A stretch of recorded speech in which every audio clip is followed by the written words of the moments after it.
In this video, we will learn about similar figures. Before we begin, take a look at these four figures. Which of these four figures shows two triangles that are similar to one another? If you said figure 3, you would be correct. How can we tell and what makes figures similar? Let's take a look at these two triangles. How do you know, how can we prove that these two triangles are similar to one another? First thing we want to look at is the angles of the triangle. Are the angles the same? Are the corresponding angles the same? So if you look at these two triangles, you can see that we have angles A and X. They look about the same size. B and Y, those are definitely the same size because they're both 90 degrees based on that corner.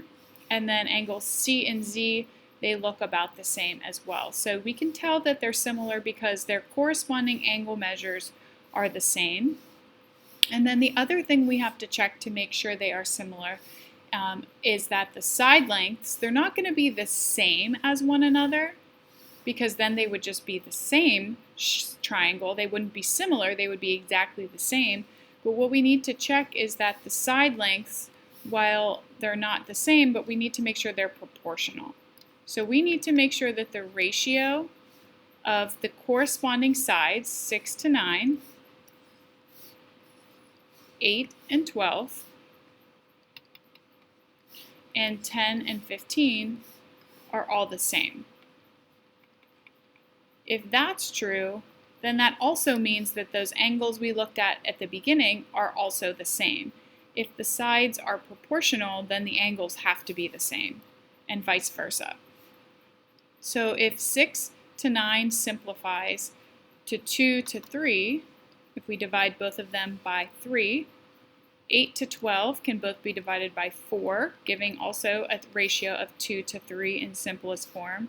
And finally, 10 to 15 can both be simplified by 5, finally giving us the same ratio of 2 to 3. So we can prove that these triangles are similar by looking at those corresponding side lengths and making sure that they all have the same ratio, in this case 2 to 3. Another way you can decide is you can decide how many times bigger is the larger triangle, we'll just call this triangle B, than the smaller triangle, triangle A. So we could actually divide 9 divided by 6, which is 1.5, 12 divided by 8, which is also 1.5, and finally 15 divided by 10, which is 1.5. That tells us that triangle B is 1.5 times bigger than triangle A. So just as a quick refresher from what we just talked about, similar figures are figures that have the same shape but not necessarily the same size. The two figures are similar if their corresponding angles are congruent, which means equal or the same. So the angles have to be the same size, but their corresponding sides are proportional. They have the same proportion or ratio. So angles have to be exactly the same, sides are proportional to one another. Let's use that idea to find a missing side length. So if we look at these two triangles, we are going to assume that they are similar to one another, or we are told that they are similar, so we can use that idea to find the missing value of X. First thing you want to make sure is that you are correctly matching up which sides correspond with one another. So here we have 3 sides of a triangle. Obviously our shortest length, 3 centimeters, is going to correspond with our shortest length over here of 1.5 centimeters. And that means that X in this case is going to correspond with the 5 centimeters. So we only need to look at here the side that we're missing and then one of the other pairs. You can, of course, look at all 3 to make sure that they're all the same, but if we're told that they're similar, then they are going to all be the same ratio. In this case, our triangle on the right, we'll call that triangle B, is half the size of triangle A, because 6 is half of 12, and 1.5 is half of 3. So that means in this case, since x corresponds with 5, x is 10 centimeters.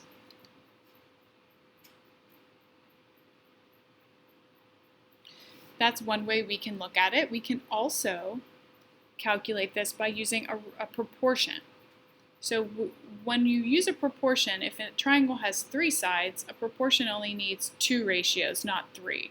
So one of the ratios you want to look at is the one that includes the missing side. So x corresponds with 5.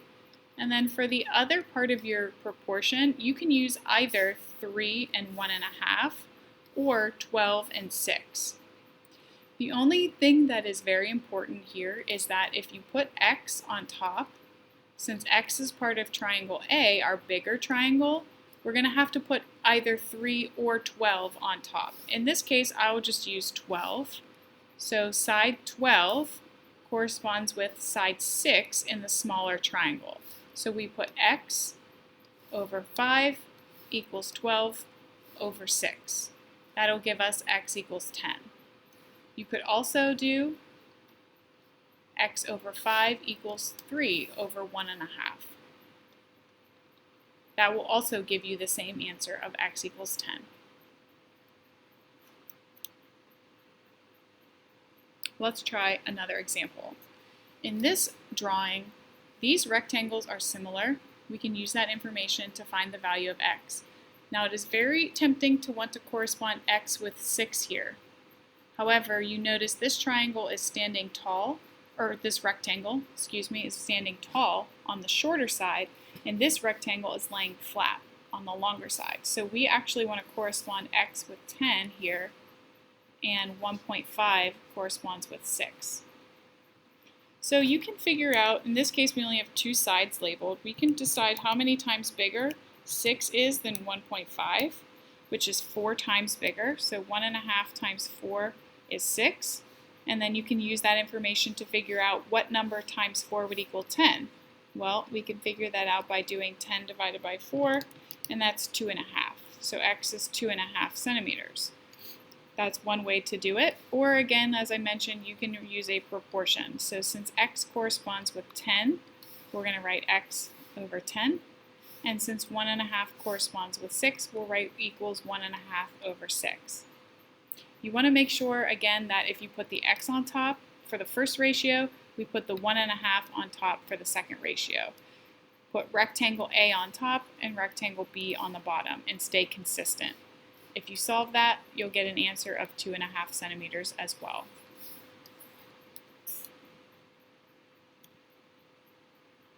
Take a moment to give this example a try.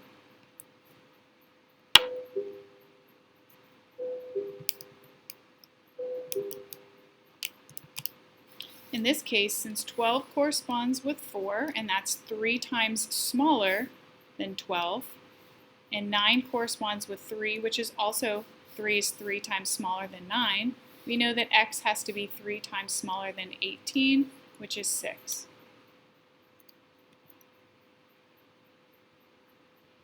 Go ahead and give this example a try as well.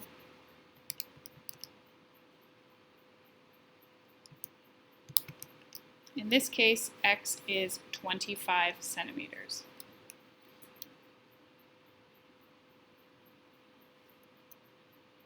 Determine whether each statement is always, sometimes, or never true. This first one is sometimes true. They can be similar, but they don't have to be. And this is always true. All squares have 4 equal sides.